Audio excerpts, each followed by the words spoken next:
Good afternoon, South Africa, and a warm Wednesday. Welcome to Afternoon Express. I'm Danilo Acquisto, and I was browsing through the social media sites not too long ago, and everyone seems to be saying that I'm the luckiest guy in the world to get to work with some of the most beautiful people. You look insane.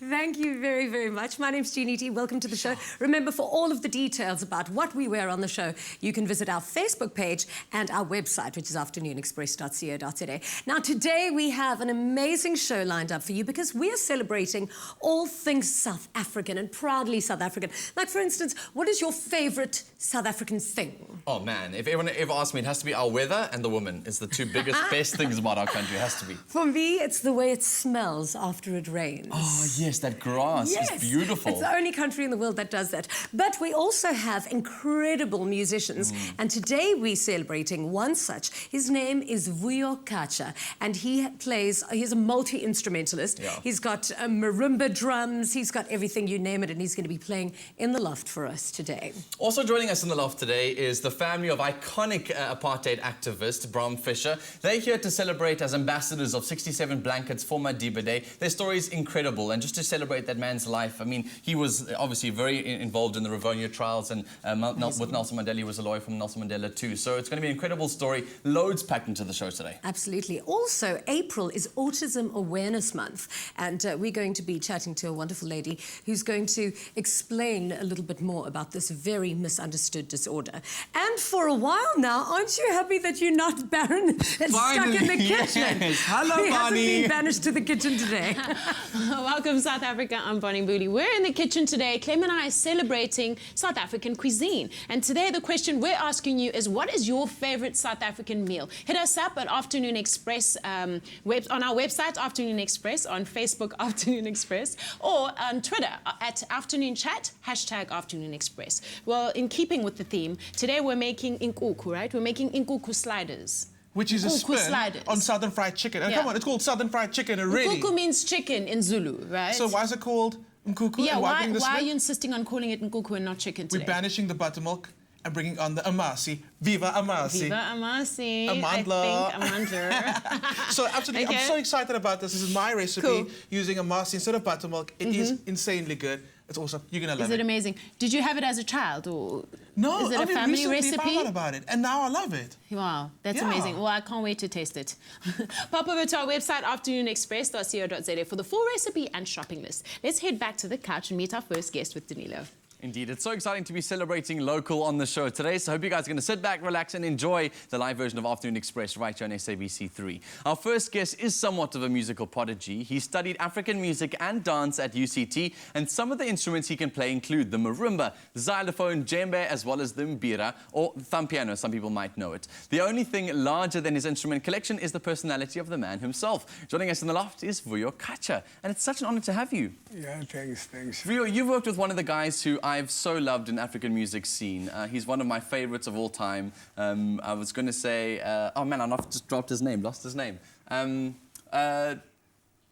I forgot his name now. Actually, I've had an opportunity to share stage With lots of legends. with a lot of legends. Name them, because I want to remember that guy's name.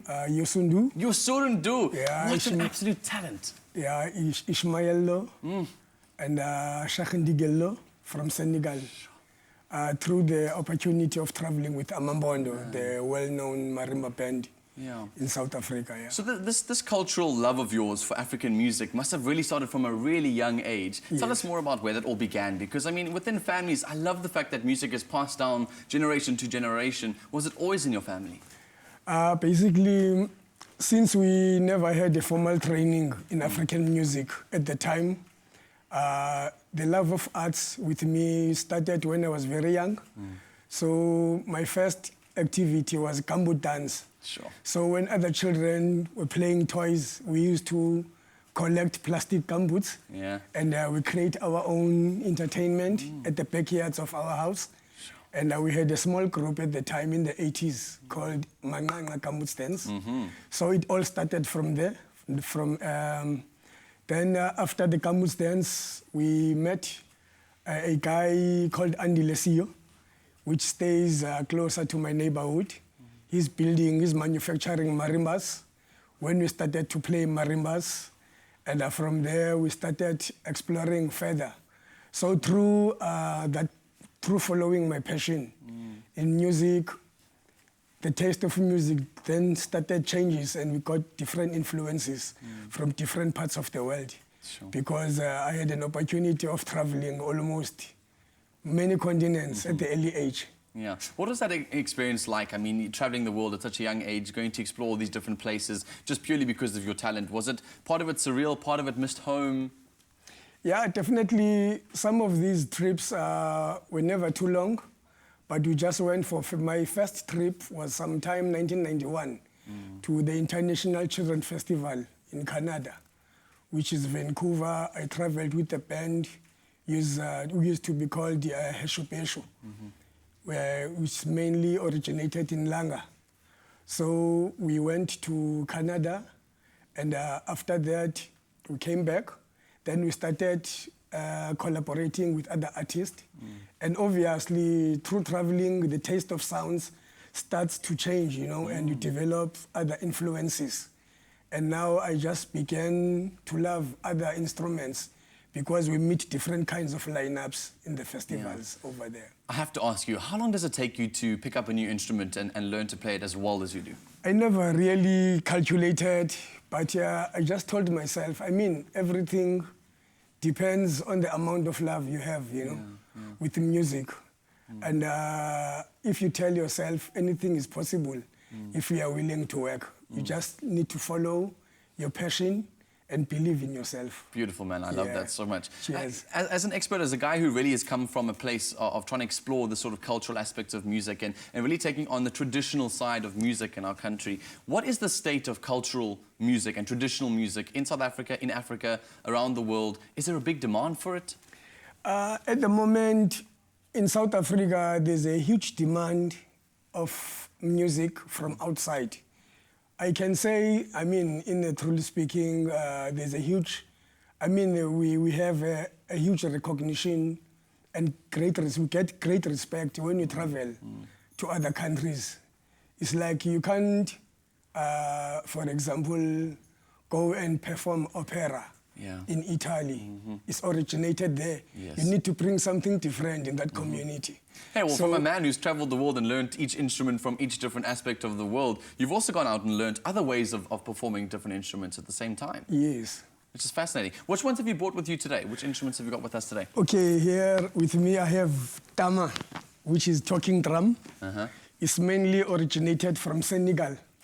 So you find in West Africa.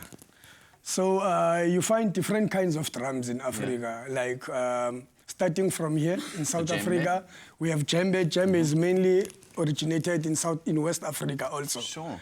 But it got introduced in the 80s in Cape Town and in South Africa at large. So talking drum, this one is mainly made with a lecavan skin, which is a reptile. Yes. This is the skin, is the stomach of the crocodile. Sure. So these instruments were used mainly like as a mode of communication before the telephones were invented.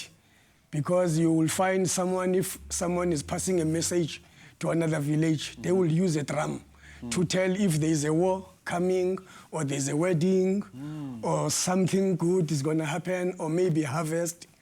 So they were mainly for communication purposes. Sure. So can we hear a little bit what it sounds like? Are you able to do that for us? Because I know you're performing later on, so we'll get a full piece of it. But I'd love to hear how would you communicate something? What are you communicating through this drum? Okay, let me... Yo, there's like such a fine art about it, isn't it? Okay, there's a basic song. Most of the African songs are similar. They just define language. Yes. So the only way you can express yourself is your own language. Like I'm mainly speaking Xhosa. But this one is called, do you know the song which we learn in school when we're young? It's like, head, shoulder, knees, and toe. and toes, yeah, this one is in Wolof, the origin of the instruments. So tongue is the leg, legs, logo, hands, knob, and the ears. Sure. So tongue, kologo, knob, tongue, kologo, knob. Ah, I'm going wrong around. Tongue, kologo, knob. Tangolo khonop. Tangolo khonop. Pagain bat. Batigami. Batigami. Dinar pirmau. Papa. Yeah. It's like you've learned a lot of language too at the same time.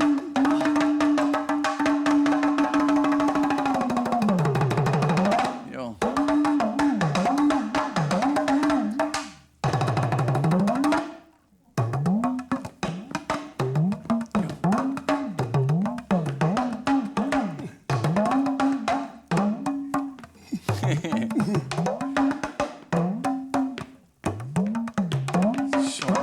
It's almost like it's a language on its own. That's incredible. You really yes. are so talented. I mean, it's like this song I'm playing now. It's Chapal Disaimbak. Chapal Disaimbak. Chapal Disaimbak. Which means shake your shoulders. So and let's all move together. It's a kind of a dance. Oh, awesome. Chapal Disaimbak. Vuyo. Chapal Disaimbak. That's how Disaimbak. We're going to be doing a little bit more of that later on right here on Afternoon Express. Vuyo performing a song live right here using more of these uniquely African instruments later in the show. So make sure you guys stay tuned for that. After the break, we're making locally inspired chicken sliders and we chat to some ladies involved with the 67 blankets for Mandela Day. Don't go anywhere.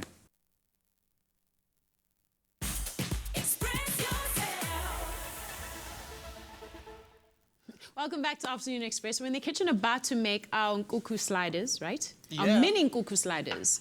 Mini. It's supposed to be mini, but something happened to our buns, so they're big. But like, in our mind, it's still going to be What happened sliders. to the buns? What they happened just to got the big, buns? you know? Oh, they just got really big. Okay, big. okay. Yeah, ask no questions, tell me no lies. Cool. Okay. Want to get started? Let's get So started. I'm using chicken thighs that have been deboned. And the skin is off. You can keep the skin on. It's not a problem, Right, actually. right. But the key is that they're deboned. And the reason we're using thighs instead of breasts, we know already, because the thigh stays moist. Yes. And tender, yeah. Yes. The breast goes super dry. And you're just chewing all day. I know. Don't want to do that. Stop with the breasts. So we just go. I don't chew the breasts. We stick to the thighs. So it's the breast and some garlic salt. The reason I'm using garlic salt is 2 ingredients in one. We've got the garlic and the salt for seasoning. Okay. We want to keep it dry just for the beginning, just to like help it marinate. Right. Some cayenne pepper, because we've got to have the heat. It's local. Got to bring the heat. You must. Yeah, And it's then we're going to local. go. Speaking of which, we are asking you what your favorite South African dish is. So pop over to our Facebook page, Afternoon Express, or tweet us at Afternoon Chat, # Afternoon Express, and tell us what your favorite dish is. Yeah. Absolutely. Cool. So the other ingredient I added now was just some chicken seasoning that you get everywhere. And then just some salt You and just pepper. get it everywhere. Everywhere. There's nothing as South African as chicken seasoning. I mean, you can't have a chicken braai without like chicken seasoning. No, for sure. Chicken seasoning on everything. Everything. Okay, so you mix that up, and then comes our Literally. hero ingredient, amasi, Amasi, okay. which is like similar to buttermilk. It's a cultured milk. So the same thing that happens to the chicken when you add the buttermilk is it starts to tenderize, break down, becomes nice and juicy and tender. I am so missing everywhere, but you know what? That's just me. So what kind of a taste does it give it when you use amasi? Not that much flavor, but it does still deliver that. It's not so much for the flavor, it's just for the properties of what actually happens. It doesn't come through. Even the buttermilk, the flavor doesn't come through that much. Yeah. It's just for how it like creates this amazing crust when you fry it off. I mean, the crunch is real. Yeah. But even just the idea of buttermilk is so homely and just reminds you of your favorite dish that your grandmother used to make. Winter. Right? Winter's all about the Comfort buttermilk. food. Okay. So we're mixing that up, and that's going to marinate for about half an hour. So that we've got the tenderizing. And then normally what happens is you would have another bowl of flour, and you would dunk your chicken into the flour, and it gets messy and it gets crazy. No, not going to happen. No. So what we're doing is... I was looking forward to that. you want to get messy next time. So, but you're pretty off. You don't want to get messy. This old thing. Okay, so cool. that's marinated now for half an hour. And instead of, like I said, the double bowls, we're actually going to add the flour straight through to the bowl. Oh, okay. This is my twist, literally. Yeah. Not me being lazy, but just like it actually works. Yeah. Wow, okay. Mix it up. It's very important. What's going to happen is you need to let this sit with the flour on for another 20 minutes. What happens is the flour absorbs all that moisture, and that way the crust doesn't break off the chicken. Fried chicken, it's the worst thing. And then you pull it up, and then the crust is like left in the plate. Yes. No. Okay. So that's the trick. Let it sit in the flour. Clem. Clever, Clem. Yeah, that's why we pay you the big bucks. I'm not gonna. Okay. So like I said, so what you would do is, and you did that sit for a bit. We're not going to do that right now. So that's, you see it's well coated in the same bowl. Get it in your oil. Oil's nice and hot, and it's going to start crisping up. Okay. How hot does your oil need to get? How do you It's know deep when frying it's hot temperature. enough? So the test, when you drop a little bit of the flour mixture in there, it starts to bubble. Okay. You know it's done. Okay. It's ready Awesome. for you. About 180. Okay. We'll be back with the second part of our recipe in a bit. Let's head over to the couch with Jeannie. Oh, okay. You know what? Let's go on with the rolls. Go on with the rolls. Okay, They're we going to can give go us on with extra the time. rolls. I'm happy. Okay, more So what time. I've done is I've Okay. got some extra dough, right? And it's just a normal bread dough. We've got so many of these recipes on the website. What I'm going to do is, and I've taught Danilo this. It's called the dragon claw method, right? Of how to roll the rolls. Right. All you got to do, dragon claw, or tiger claw, sorry, tiger claw, and you just got to roll it. And you get just a like perfect, that. perfect little ball. Uh-huh. And all you do is not making it just like this. We're putting a spin in it. So what I've got over here is a muffin Yeah, because tray. they're really different. They're like, There we go. Yeah. Pop them in your muffin tray, let them rise. And all you do then so you is, let them stand. yeah, about half an hour, and you pop them in the oven. Cupcake breads. They look How perfect. awesome are they? They look perfect. They look Absolutely. really pretty. Okay. Of course, the recipe is on our website, afternoonexpress.co.za. Pop over and see the full shopping list. Jeannie's on the couch ready with our next guest. Thank you so much, Bonnie. Now, 67 Blankets, a yearly initiative, all began in December 2013 when Zelda Lagrange, Nelson Mandela's assistant, challenged actress Caroline Stain to knit 67 blankets, which would then be distributed to those in need on Nelson Mandela Day the following year. Now, each year it has grown, and today we are so lucky to be joined by Melanie, Vanessa, and Jean Fischer, who are proud ambassadors of 67 Blankets. Welcome, ladies. Thank you. Now, what a family to be part of. I mean, you must be so proud. But I want to know, in 3 days' time, you're going to be celebrating a very pivotal member of your family. I want to know about him and the very important role that he played that inspired this incredible blanket over here. No, you can answer. No, you answer. Okay, well, Bram was my dad's uncle. Yeah. And he was an attorney and he fought for Madiba in the Rivonia trials. And because he was a member of the Communist Party, he was later arrested and sent to jail. And he got cancer while he was in jail. And then they released him and he later on died at home. So he was, yeah, he was a great man. We're very proud of what he did for the country. That is amazing. Yeah. You should be very proud of him. And how did that inspire this incredible blanket? Because this, I mean, I was just looking at it now. It's actually a work of art. Well, you know, the Mandela blankets, we've made 5 of them now, and they're all dedicated to his memory. But just, they're such a labour of love. I don't know. You know, I think it kind of was a crazy idea that we just came up with. My mum and I were sitting talking. No, these two crazies came up with it. Mum and I were sitting talking. We actually didn't know how to crochet when we made the first blanket. We were complete newbies. Yeah. We'd been crocheting for about 3 months. And we were like, why don't we make a Mandela blanket? Yeah. So, okay, why not? Not that we knew what we were doing. No. And we ended up making one. It took us 4 days to make it. It caused massive wars in the family. And then since then, Caroline Stain's got our phone number and won't leave us alone. How do you know what block goes where? Like, do you first draw a prototype and then kind of colour it in? Or because that is mind-blowing. It's like doing a Rubik's Cube for me. It is kind of like doing a Rubik's Cube. We basically get a photograph of Madiba, which then gets converted into pixels. Yeah. Then the pixels get numbered, so you'll see all the different colour wools on the blanket. So the very dark red would be number 1, and the lighter red would be number 2. Yeah. You can actually see on the screen over there is one of the patterns. I mean... and then from there, I'll actually paint it. So I do like a paint by numbers to make sure that it's going to work, because we don't want to end up with a Picasso. Because if one block is out, then it kind of will break. Yeah. Okay. Now, you guys had no idea how to crochet when you joined this project. Did you know how to knit? We knew how to knit, yes. We were knitting toys, and then we started gently crocheting. Yeah. And then one of the ambassadors, Rian Pietka, came around and took the squares that we crocheted and said, why don't you make blankets? Yeah. And we said, but we don't know how to put them together. And he said, check my phone out. Amazing. And I walked inside and I said, girls, we're not making squares anymore, we're making blankets, because if he can, we can. Exactly. But these blankets are super special. I mean, I grew up with these. I mean, my nana always used to have one when she was watching TV. I think everybody's nana had one of these. It's not for your nana anymore, just saying. No, I know. It's cool now. No, these are so in fashion now. You see them in all these designer stores. Yep. I want one. But now, where do you find the inspiration? I mean, look at that one as well. They are so incredible. Well, that one is actually called Charlotte, and we got an international crochet designer to design the square for us. Yeah. And then we've had ladies all over South Africa that have been making these amazing Charlotte squares. Yeah. And they've been then sent down to us in Cape Town, and we've turned them into these blankets which will then be handed out. Okay, who are the people that benefit from these blankets? How does the organisation work? How does the project work? Well, pretty much basically throughout the year prior to obviously handing out your blanket, we go and meet through different beneficiaries. Obviously, we're dealing mainly in the northern suburbs of Cape Town.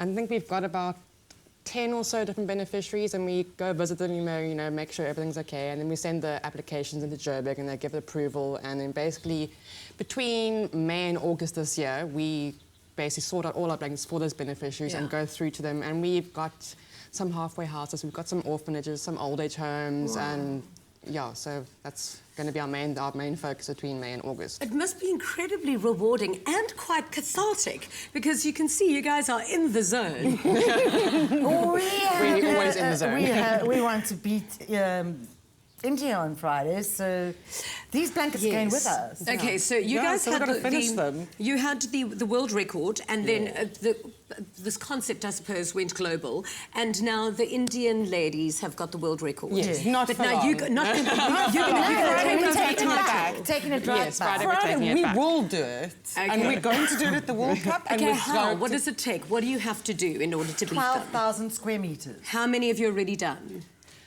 I don't know, we but don't we're know going to yet. probably do a lot more. We're just going to keep adding to it. Well, then you're going to need a lot more help. So can you teach me?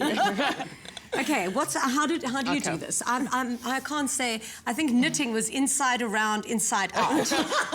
I can't even do it with my fingers, let alone. Okay, so now how do we? Okay, do you want to hold the hook? Okay.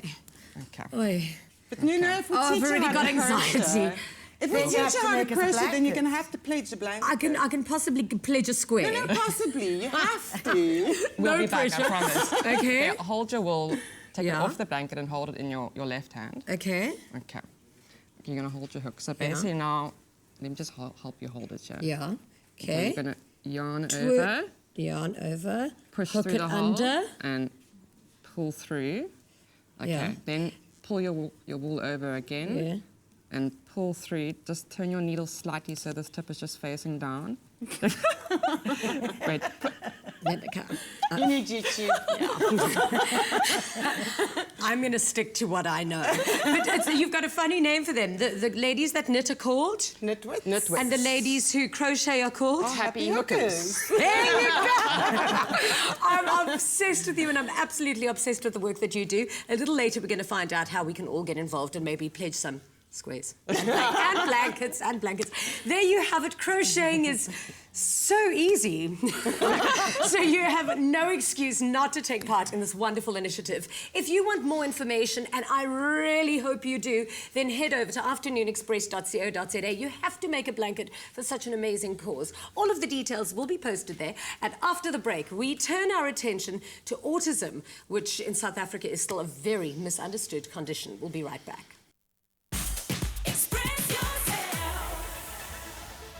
Welcome back to Afternoon Express on SABC3. April is Autism Awareness Month, and while we've all heard about this condition at some point, many of us don't understand how it quite works. We're joined by autism expert Karla Pretorius, who's the founder of Kids Start and Startup, which is an organization that provides support to those living with autism, along with Adelaide Bingham, who herself lives with autism. Welcome to the Loft, ladies. Lovely to have you. Thank you. So what is autism, and who is most prone to having it, and what causes it? Do we know? Well, autism, you know, it has evolved quite a bit, which is great. Traditionally, it was seen as a triad of impairments of your behavior, your socialization, and your communication. Wow. At the moment, luckily, it has evolved, including your sensory modulation irregularities, which I think is one of the main things that autistic people struggle with a combination of social anxiety. So there's also a condition called Asperger's, which is a form of autism. Yes. How do we differentiate the two?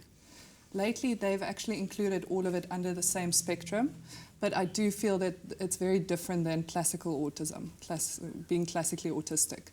So the biggest difference for me is that a lot of people that are classically autistic struggle with communicating expressively, whereas people with Asperger's syndrome don't really struggle with that. They might have huge vocabularies.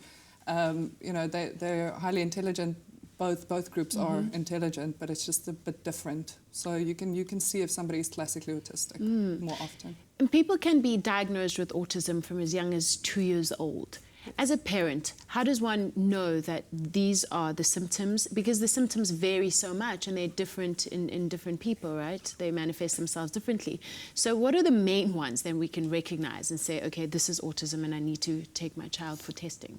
I think as a parent, you know your kid the best. So I think if you have just a feeling that something is different and your child's not coping in the world, then it is best to go and check, go and see a pediatrician.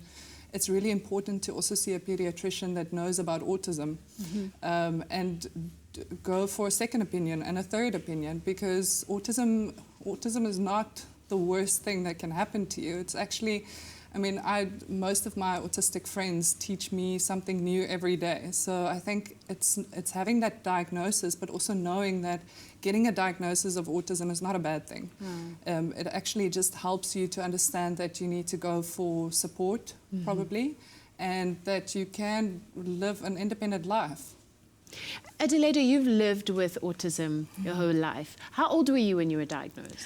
Well, I'm actually one of those adults that as autism became more prominent in the media news, started recognizing the symptoms, and it was around the age of 37 where I realized that what was kind of a little bit different about me and the different way I think about things and feel things and the sensory sensitivities I have fits onto that spectrum. Yeah. And I need to say that it's not living with autism sounds like something has moved into your house and it sits there and in a room somewhere. We, as autistic adults, typically advocates for autism being just a different neurological condition. We call ourselves autistics. We are autistic adults. We don't necessarily see it as something separate, as something that we live with or as a condition. Right. It's inherent in our wiring. That's who we are, and we experience the world a little bit more intense. We think more systemic, and we go down and very much into detail. We try and find order in the world. So we know that there's a lot of it comes also with some disability, completely different for every single autistic person that you may meet or see. But as such, we promote acceptance of the condition, working with it, and very successfully a lot of adults are doing that. You see, it's mostly in the software industry. The Aspies, as we affectionately called those that used to be diagnosed with Asperger's, it's everywhere. They're there, but now it's essentially with acceptance and with more information and ways to cope and optimize being autistic. We're everywhere. You can find them everywhere, and this society has become used to people that are maybe not quite as normal as we would like to think of everyone. No one's normal anyway. Exactly. Yeah. So your two organizations, Kids Start and Startup, what are they and what services do you offer? Kids Start is a school. We've got 2 schools. And we cater for young kids from 2 years up to 7. We've recently added a grade R class and we'll be adding a grade 1 class too.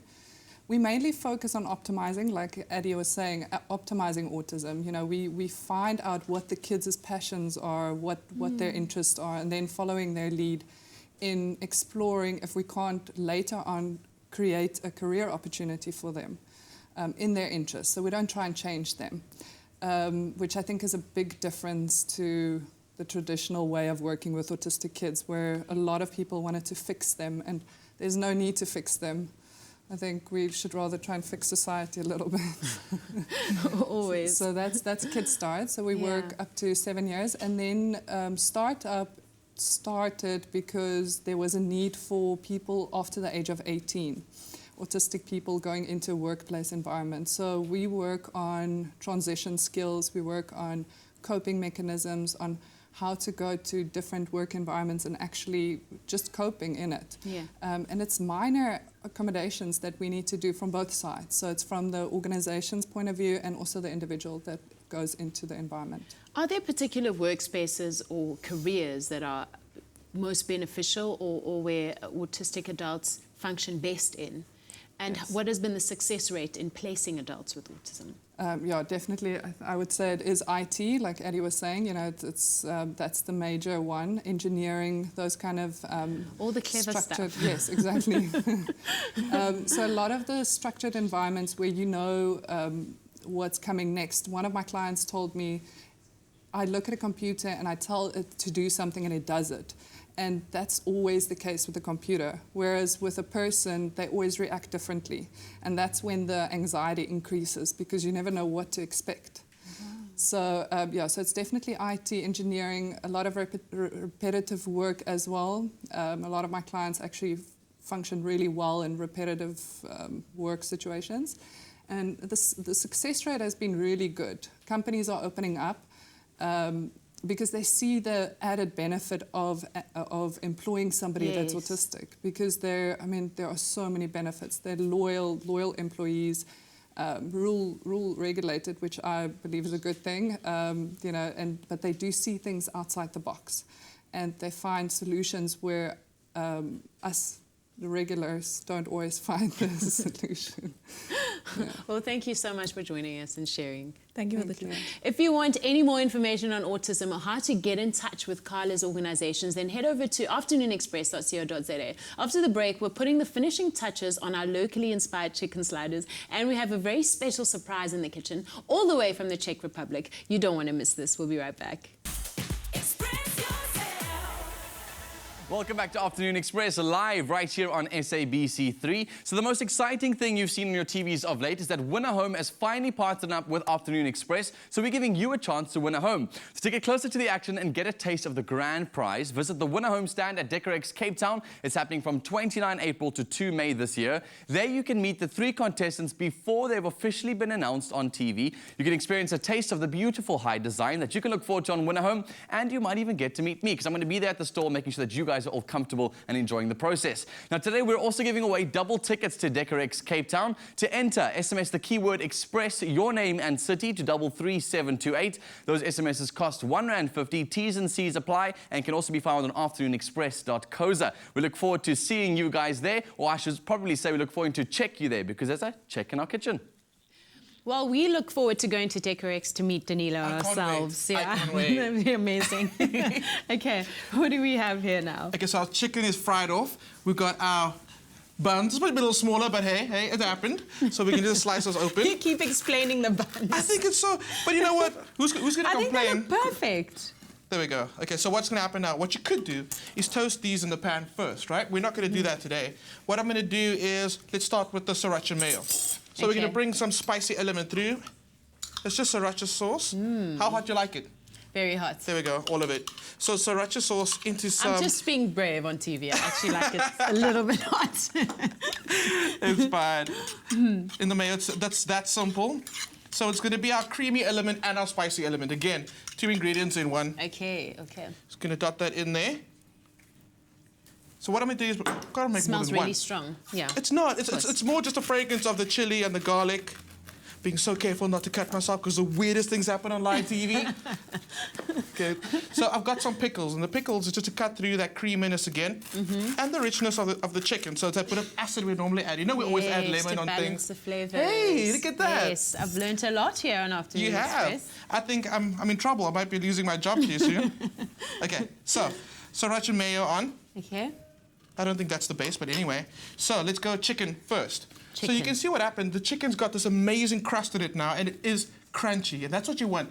Don't give me fried chicken if it's not crunchy. If it's not crunchy, that's right? just Then like, it's not fried chicken. That's just sad chicken. Yeah. Who likes sad chicken? Okay, so We're not gonna be selfish. 2 chicken. 2. Okay, should I do 1? Yeah. Okay. I mean, who has a mouth that wide? I don't. And they're supposed to be small, aren't they? Oh, sorry. I think Jeannie. I forgot about Jeannie. Okay. Jeannie can have 2. No problem. Yeah, she can have a stack. Okay, so the pickles. Again, like I said, we normally add lemon to a dish just to bring out the other flavors. Today, that's going to be pickle. And I know Jeannie likes pickles, so Jeannie's going to get extra pickles and extra chicken. Jeannie's not going to be... She's not complaining. Okay, cool. You see, it's a bit of a balancing act, which is why I've got skewers. Oh, yes. So the idea is that you kind of bring out the tray of the buns. Everybody takes it out, cuts their own bun open, starts assembling on their own. Let me just, so we can take a skewer just to get them secure so they don't go flying anywhere. Okay. Ugh, how that's looking. I did this guy upside down. Okay, did it the other way, right? Perfect. So this is my kind of spin on a classic dish turned local. Seriously local. Nkhuku slider. What do you think? I love it. I love it. It looks absolutely amazing. We asked you on Facebook and Twitter what your favorite South African traditional dish is. And at that lady, Cha, said, my favorite South African dish is tripe and dumplings. Guess what? That's my favorite dish. Ways. Yeah. Me too. Always. And Danelle Balmorans said vetkoek and soup is the all-time must-have in winter. Wow. Well, it's winter, obviously. And one more from Dumelo Mekanko on Tlanka. My favorite South African meal is umngqushu and ulusu, proudly South African traditional meal. What is that? Same thing, tripe and samp. Yeah. Awesome. Yeah. So, well, the recipe is on our website, afternoonexpress.co.za. So we spoke about this local dish today. And I've got a bit of a surprise. I brought someone down, special guest, all the way from the Czech Republic. Not just anyone, he's the Czech Republic's #1 bartender. And he's here to share something special with us. We've got Jeannie that's going to handle that for us. Ta-da! Exactly. And if you want to know what my favorite meal is, it's a cocktail. And here we have the dearest Vidyaslav Sirok, all the way from the Czech Republic. And you are one of the best barmen in the world. Where are you ranked? Yes. Are you #1? Number 6. You are the 6th best barman in the world. Yes. There's one thing I love, and that is a good barman. Okay, now you're going to be making me a cocktail. Sure. What cocktail are we going to be making? Name of the cocktail is Cape Town signature cocktail. Really? One and only. And basically it's an alcoholic cocktail, but for this moment we will prepare non-alcoholic cocktail because, you know, we want to keep my behavior on live TV. But alcoholic version is a combination between kettle vodka infused with local plant called lemon geranium and ginger for spices, a little bit of tropical African flavors. Beautiful. A little bit of rooibos cordial tea. We squeeze it like a local tea for cordial. For supporting tropical flavors, we use a coconut water. For a little bit of aroma and flowers flavors, we use rose water. Yeah. And all cocktail finishing with local Cap Classic wine, sparkling kind of wine. Beautiful. And did you come up with this cocktail all on by yourself? Did you invent it? This is why I'm here. I am making signature for this location, for South Africa, especially for Cape Town. Fantastic. Well, let's get on with it. I want to learn how to make this cocktail. I've got a feeling I'm going to love it. So I do love Cape Town. For non-alcoholic version, okay? Yes. So what we need is... I can help you. I'm a really good barman assistant. Okay. Well, you're the barman, I'm the barfly, so we make a good team. Okay, so my bar lady. What we need is shaker. Yeah. Just, of course, some ice. Okay. I will use a little bit of a dramatic technique for preparing. I like dramatic techniques. It's called throwing because we throw from one shaker to second shaker, and people just love it. So we're starting with rose water, just 2 drops. Coconut water. I love coconut water and rose water. Yeah, I know. Already I know that your combination of flavors are just going to... In my country, it's very popular now, working with the coconut water. Yes, very much so. It is a popular rooibos tea cordial, just at 20 ml. And as a virgin ingredients, so instead of Cap Classic, we use grape wine. Great. Or grape sparkling juice. Grape juice, yeah. Grape juice, yeah. But I'll make it the other way at home later. The alcoholic version, right? Just because it's Wednesday, hump day and all. Am I going to be in your way when you're throwing it from one side to the next? I'm usually on that side of the bar. And just throw like this. People like this method, you know? I like that move as well.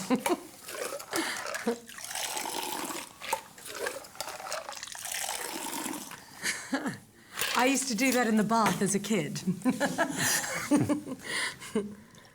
And this is it.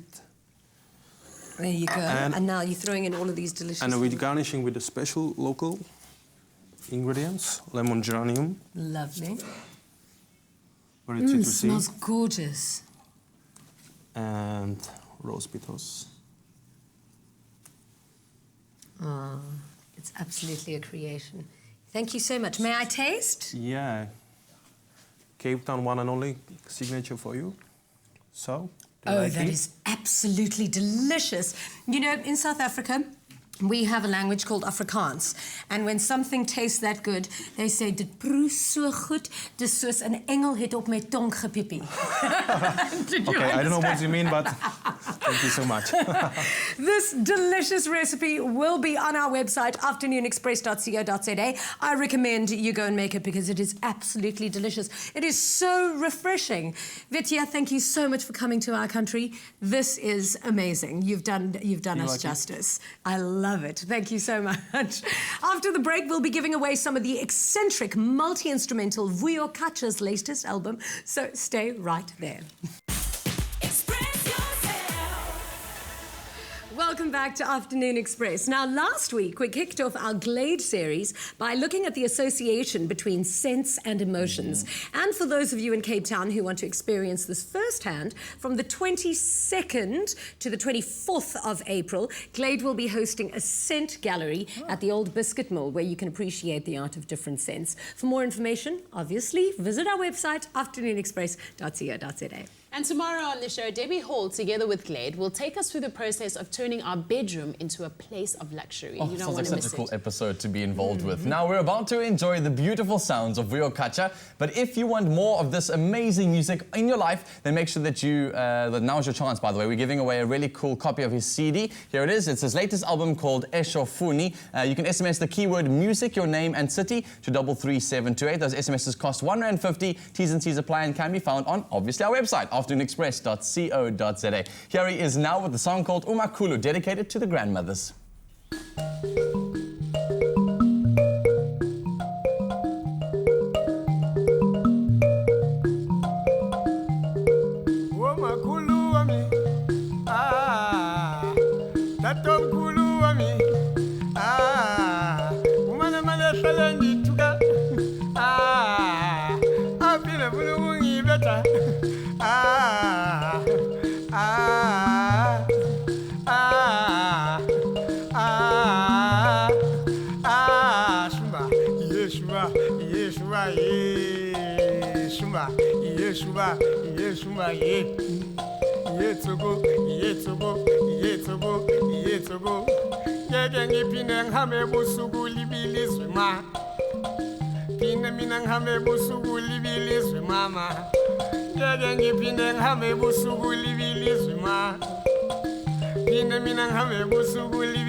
Baba wamu ilizima, baba wamu ibilizima, baba wamu ilizima, olibilizima, baba wamu ilizima. Wo ambuya bangu, wo sekuru bangu, yemuna karamchingo dituga, karamchingo di roba. Coming up tomorrow on Afternoon Express, we catch up with renowned South African supermodel Nicola Breitenbach and former Mr. South Africa Andrew Govender, and we chat to them about their new film they co-star in called Free State. Another feel-good production. Hi YouTubers, thank you so much for watching. Your support means the world to us. Join the Afternoon Express family by subscribing to our channel right here. And we'll keep you up to date with all our recipes and of course our fabulous episodes. Also, feel free to leave a comment and share this video. We do love it when you express yourself.